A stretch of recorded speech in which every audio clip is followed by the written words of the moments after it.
What is remote viewing? That's a big question.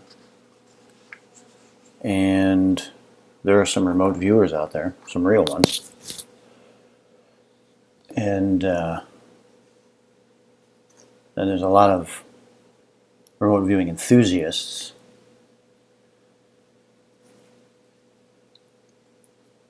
But remote viewers will have their own answer for that question. What is remote viewing? Their answer may be something they've been told.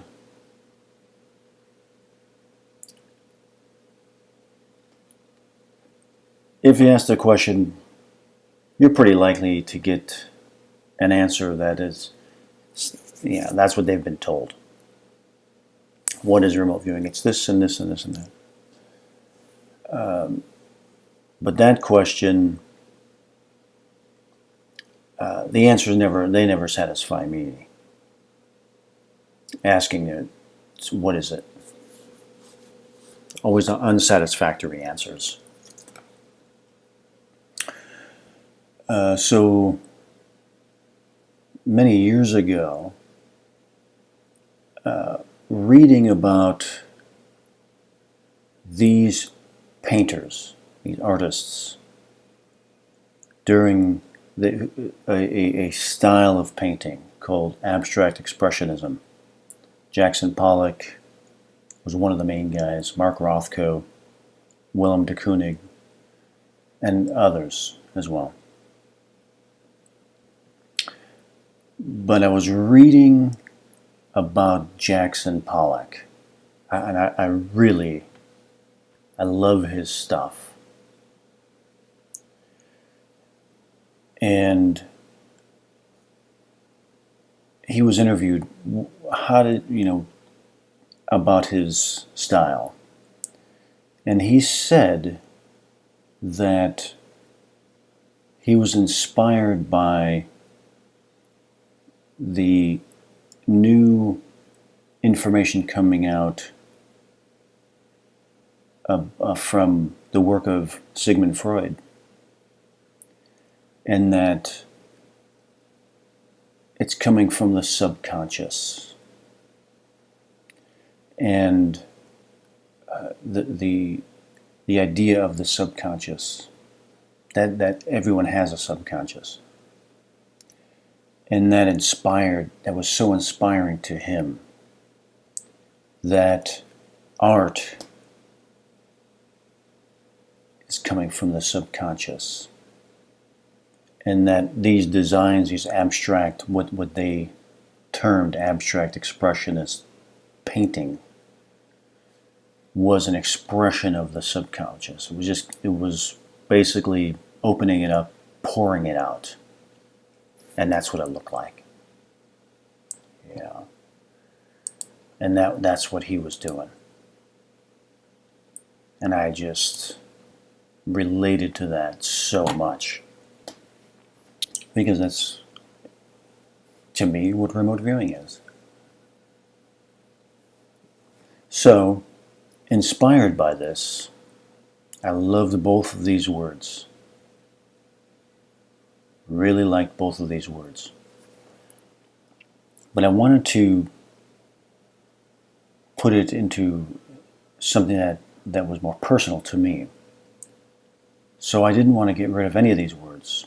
So I started to look at it more like that. From a Taoist approach, a yin-yang Taoist approach. That there are two things to propose: abstract perceptualism, an abstract perception, and a perceptual expression. So that's where I came up with the terms: abstract perceptualism and perceptual expressionism. Two things, just like that.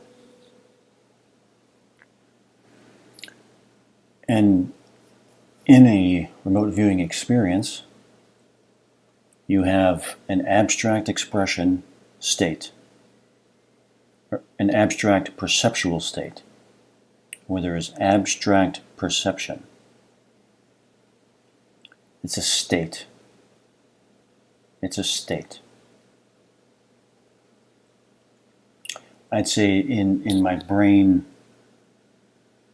theories, it would be the attractor mechanism. The attractor mechanism. And in that state,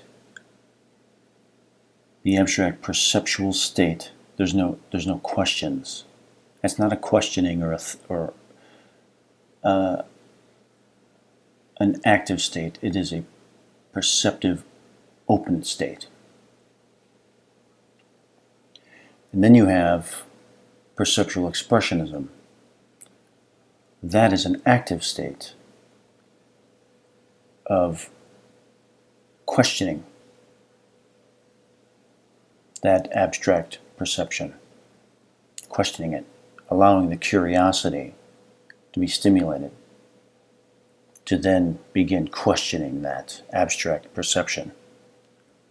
And then the two just work harmoniously together. That's my style of remote viewing. That's what remote viewing is to me. So that's the style that I've created for myself.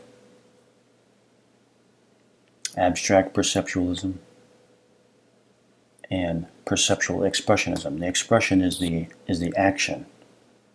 Then the remote viewing session becomes an act of expression. I'm expressing myself in the act of remote viewing. Also, what inspired me was the size of the works that they did. Him and Mark Rothko as well. Huge. They were very, very large works. Here he is standing in front of it, which inspired me to get my giant whiteboard. Him as well. These are very large, they fill up a whole wall. And that was the other inspiration for that. To allow the abstract perception to be expressed.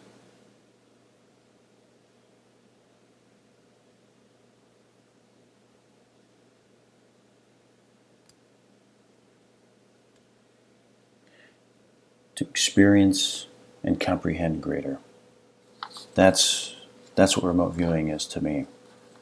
And in a perceptual expressionism of the abstract perception, there's no one else involved.